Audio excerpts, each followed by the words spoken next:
Kara po.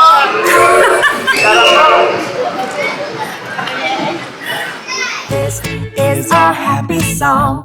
Take this ring and put it on a perfect fit. We can't go wrong. Hey, let's start. Hello mga kabayan, kamusta po kayo? Say hello, my husband. Hello! Hello, Lauren.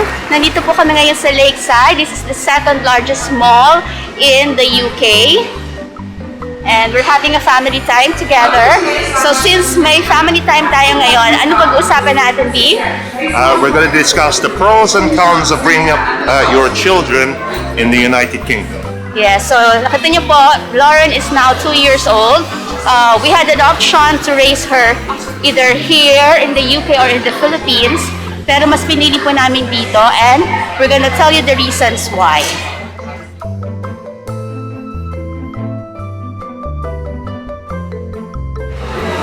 Okay, so simulan po natin ang ating discussion ng mga pros of raising your kid or your child here in the UK. So let's start with education. Well, education here in the UK is free until the age of 18 years old. This means that we don't need to pay anything until they get into college, university. That's when you have to start paying fees. Unless, of course, you want to put your child into private education, which, like in the Philippines, is subject to fees, and you have to pay quarterly or every semester. Yes, and aside from the formal education, Lauren is now 2 years old, so pwede rin namin siya ipasok sa nursery, and the government also provides a subsidy for that if you are qualified. No? So may mga free number of hours going to the nursery, and then you just have to pay very minimal amount for the food. Lahat na po provided yon except for the nappies or yung diaper na tinatawag, and yung mga people looking after her are professional. No? Kaya if you pay it in full, medyo may kamahalan po. Like for example, yung mga rate po ng nursery in London, it ranges from 70 to 80 per day. If it's outside London, it's about £60 per day. Pero dahil nga po yun, ang mga tumitingin sa kanya ay mga professional carer para sa mga bata. Okay? So, after the nursery, if she goes to proper school, libre na po yun. Unless we'll invest on a private school. So, if she's going into public, which is maganda naman po yung quality ng education, all we need to do is to save for her college. Dahil yung college may bayad na, di ba? May bayad. The universities here in the UK are first class. Okay? In the top 20 universities, you'll see about 8 that come from the United Kingdom. So it's a no-brainer in terms of education, particularly higher education, that we want our child to progress to in the future. Yes, and even if the university has payment for the tuition fee, nagpo-provide pa rin po ng subsidy ang government. If the family is not well off to provide for the tuition fee, pwede pong student loan. Student loan, pero that student loan is repayable when you are able to exceed a threshold of your salary. So, ibig sabihin po, yung student loan ay babayaran lang po yun kapag yung bata ay nagtatrabaho na. So, ibabawas na lang po yun sa kanyang sweldo. And also, yung lahat po ng mga nag-aaral dito ng mga bata, I think free yung pagkain, di ba? Free, yes. Free po yung lunch ng mga bata.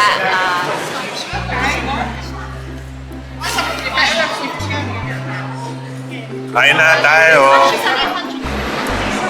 Ang second advantage naman po ng pagpapalaki ng bata dito sa UK is free healthcare. Si Lauren po, yung pinanganak ko siya, libre po, wala po kami binayaran sa ospital. And then after that, lahat po ng mga consultations, mga hospital visit, may pumupunta po sa bahay, checking on her, checking her milestone, her development.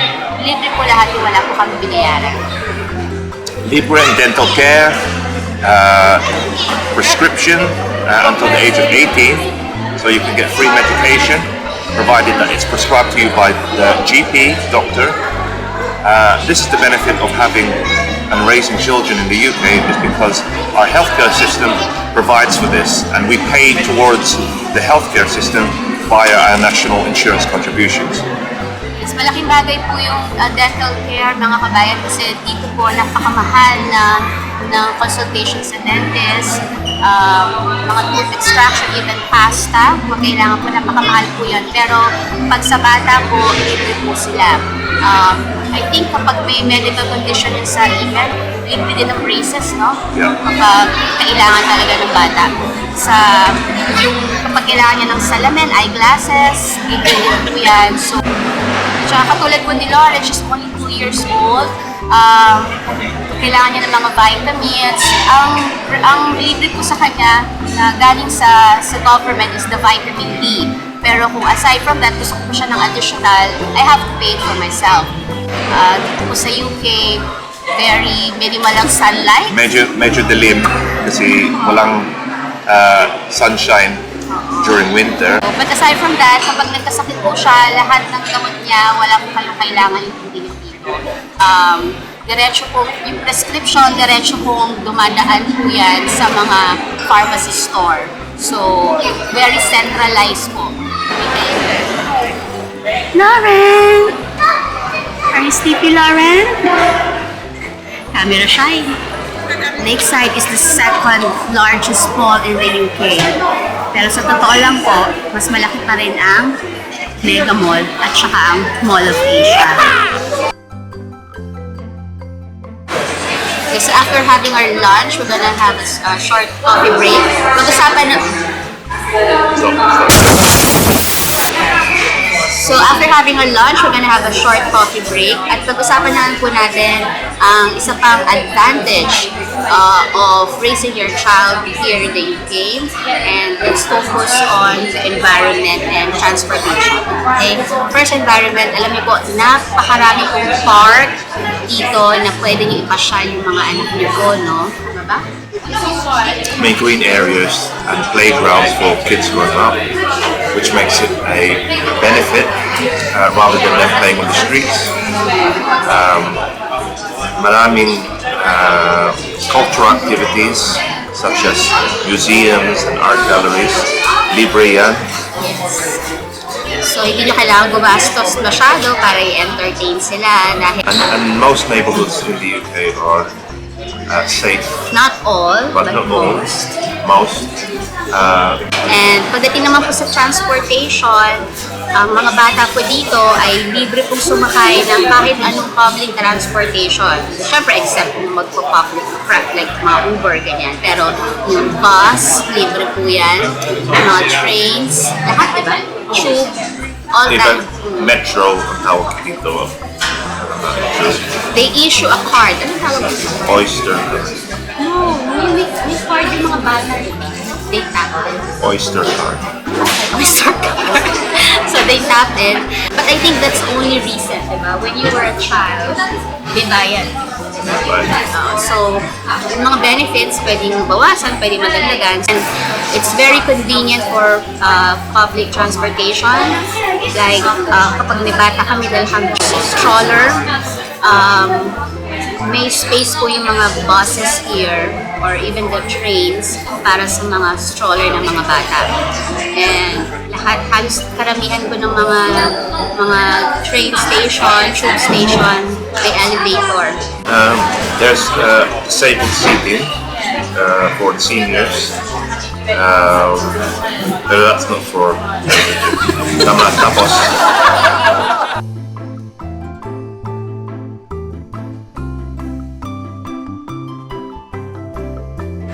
Marunong ka mag-ice skating! Hindi po. Marunong ka mag-ulong. Okay, ngayon naman po pag-usapan natin mga kabayan. Isa pa. Focus on social. Alam niyo po ba, ang mga bata dito, lahat sila ay merong allowance per child. Depende po yan sa family income. Kapag nag-qualify sila doon, bibigyan po ng allowance ang inyong mga anak. So, kada bata po yan. And the families still can provide food for the kids. Meron din po silang mga pwedeng puntahan na food bank na pwede po sila makakuha ng libreng pagkain para mula sa pamilya po nila. So, The other is cultural. Living in the UK, there is a lot of diversity. So your child will be brought up with children of different cultures, faiths, ethnicities, and that's beneficial for their character development. It also brings them insight into different cultures, gives them respect for other cultures, religions, and makes them more socially aware regarding diversity. And it brings them up, educates them to become a more rounded individual. yeah, and I think beneficial din yung ang magiging first language nila is English. Pwede naman natin silang turuan ng Filipino rin, pero kasi English is an international language. So, hindi na mahirap para sa kanila mag-adjust when the time comes that if they need to be exposed into this kind of language. And simula po nung napunta ko dito sa UK, wala pa po ako nakita kahit isang bata na homeless. May mga adults na homeless, pero mga bata wala. Saan sila ginadala? Sa foster care. So, ang government po ang nag-aalaga sa mga homeless child. At marami din pong mga charitable institution dito supporting the kids. Like, just to give an example, si Lauren po, enroll ko siya sa book club that provides for her a book per month. So every month po minare-receive kami yung libro para storybook para kay Lauren, and that's for free until she's 5. So marami po mga ibang institution na nagsusuporta sa well-being po ng mga bata. Childhood development. Okay. Mga kabayan, yung mga nabagit po naming benefits of raising your child in the UK, syempre, para magawa po ng government yan, kailangan po nila ng fund. At the end of the day, yung fund na yun, nagagaling pa rin naman po sa mga taxes na binabayaran namin. Medyo may kalakihan po kabayan ang tax dito, but for us personally, we don't really mind paying our taxes here because at the end of the day, alam po namin that the government will look after us, after our family, and especially after our children. Ngayon naman po, pag-usapan natin ang mga cons or disadvantages of raising your child in the UK. Now, for us being a Filipino na strong ang family values, ang isa pong disadvantage niyan is lalaki ang aming anak na malayo sa mga kamag-anak. Maswerte po kami ng asawa ko dahil second generation na po silang pumunta rito sa Pilipinas. Ang nauna po ay ang pumunta dito sa UK. Ang una po pumunta ay ang kanyang mga magulang. So lahat po ng mga kapatid niya ay nandito na rin po sa United Kingdom. Pero sa mag-asawang first generation na pupunta rito, mas malaking adjustment po yan dahil syempre karamihan ng mga kamag-anak, ang family support system ay nasa Pilipinas. Kami po, pamilya namin, pwede naman po kami pumunta every now and then sa Pilipinas para bumisita, pero iba pa rin po kasi kung lalaki ang aming anak na in all occasions, in all circumstances, kasama ang kanyang mga kamag-anak. The second disadvantage of raising your child here in the UK is a possible direct or indirect racial discrimination. Sa Pilipinas po, hindi issue ito kasi lahat tayo Pilipino. Ito kasi issue yan dahil iba't ibang lahi ang nandito. Can you tell us more about it? There are certain areas in the UK that there may be possible discrimination because of your ethnicity. Okay, it's not all, but there are some. And that should be frowned upon, as I see it, because we're living in a multicultural society. Any form of discrimination should be thrown out. May na-experience ka ba sa school dati when you were discriminated because you're Asian? Yes, I experienced, both myself and my brother experienced discrimination at a young age. But we didn't let that hinder our progress or affect what we eventually ended up becoming or pursuing our career paths. It's just one of the facts of life, unfortunately, that in any form of environment, particularly if you're an ethnic minority, you will and discover some form of discrimination, either at school or indeed the workplace. Okay, so yan po mga kabayan, ang mga pros and cons of raising your child here in the UK. Iba-iba naman po tayo ng mga sitwasyon, no, kabayan? Iba-iba tayo ng mga circumstances sa buhay, iba-iba tayo ng mga pagkakataon or opportunities na dumarating sa buhay natin. So, what's best for our family may not be the best for your family and vice versa. Now, for our family, this is what we chose, and this is what we think what is best for us. And ang importante lang naman po, kahit saang bansa po yan, at the end of the day, what matters is mapalaki natin ang ating mga anak na maayos, malusog, mabuting tao, at makakatulong sa lipunan pagdating ng panahon. Okay? So, sana po marami kayo natutunan. Can you say that?